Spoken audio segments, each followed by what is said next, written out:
Welcome to The Last Rites. Of course, hope you're having a wonderful day. I look homeless because, it's a lot going on.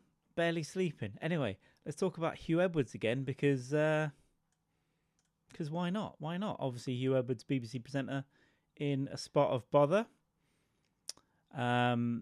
He's been paid a lot of money after he got found with pictures of very young people on his phone, if you know what I'm talking about, after another controversy about bribing another young person to give him naked pictures who happened to go and get addicted to crack with the money as well, or whatever, heroin, whatever. Doesn't matter which one, does it?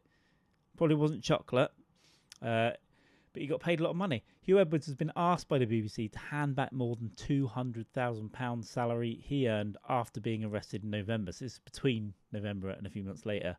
The ex-presenter behaved, is in quote marks, behaved in bad faith. Yes, that's what we call it when you're nonsense about with some pictures that you shouldn't be having on your phone. Behaving in bad faith? What's good faith? Naked pictures of adults? I don't know. And continued to say, bad faith, and continued to take his salary. So that's the bad part, is he continued to take his salary knowing what he had done. So BBC chair Samir Shah in a letter to staff. Edwards, formerly the BBC's most high-profile newsreader, announced the death of the Queen, probably with no trousers on. Continued to earn his salary for 5 months after he was arrested on 3 counts of making indecent images.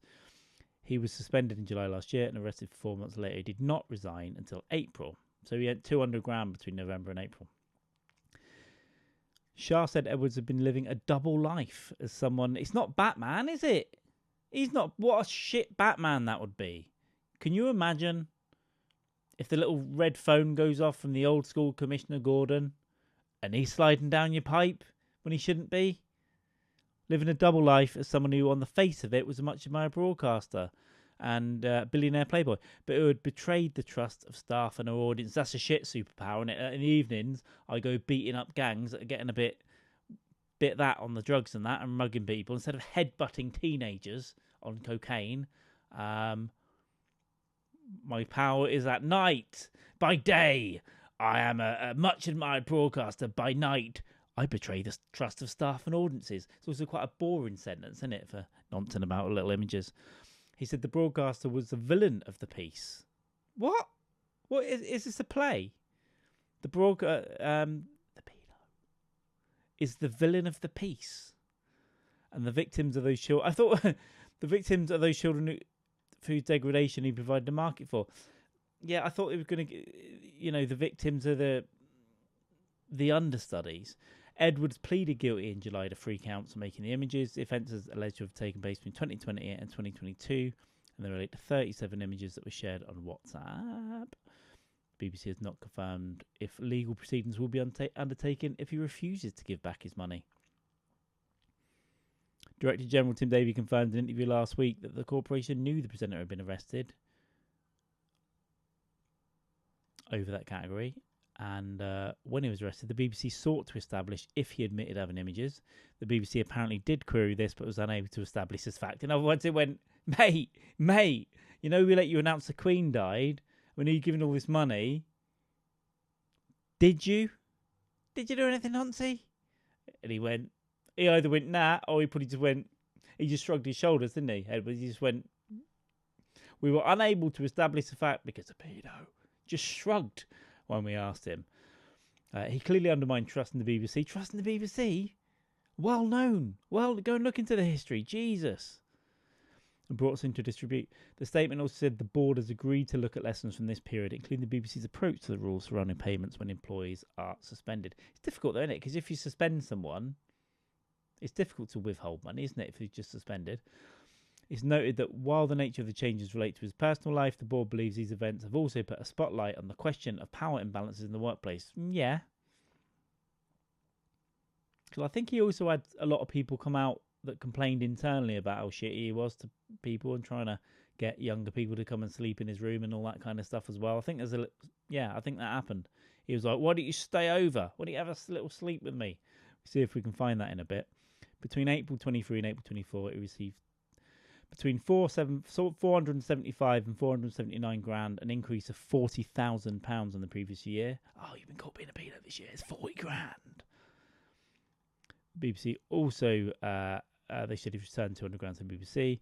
The BBC has also announced a new review into workplace culture. The review will include work already undertaken the BBC, as well as appropriate, BBC staff must feel, because this is because, let's see if we can see this, actually, BBC staff.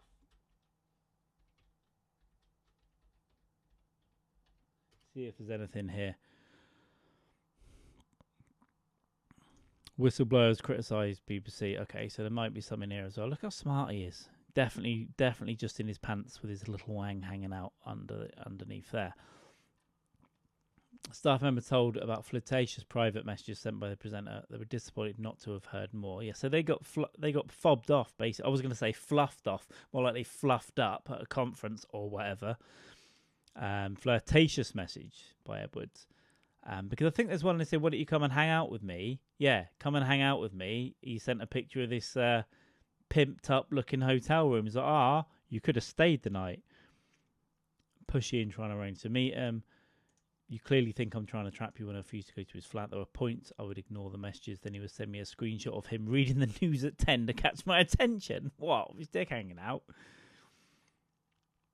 You know how famous I am. I can't meet her in public, so come to my hotel room. If anyone famous asks you to go and meet him in a hotel room, don't do it. Don't do it. Not there be dragons. There's plenty of room here in my little velvety suite.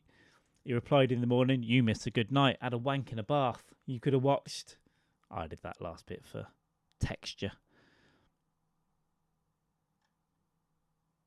The BBC had a UK. Yeah, so it sounds like the sort of internal people got fobbed off, right? They hadn't heard anything back. They felt isolated. Yeah, not good. Not good. So there we go. Should he give his money back? Probably should. I mean, if it sounds like they've got a legal case, maybe it could drag it out and then he's got to pay more. But that's probably the least of his worries right now because he's been caught being a bit of a fucking... Exactly. Awful. Bloody awful. And what a shit Batman as well. Newsreader by day. Betrayal and trust man by night, I suppose. Anyway. Never trust the BBC for a start. Are you paying your TV license? No, don't pay that. Don't pay it. Never trust a man in a suit on the news, I think is the moral of the story. Or a nice little Welshman who seems nice, who might have been giving money to crackheads. Probably not a good one, is it? The villain of the piece. It's a nonce of the piece. See you later. Give us a sub.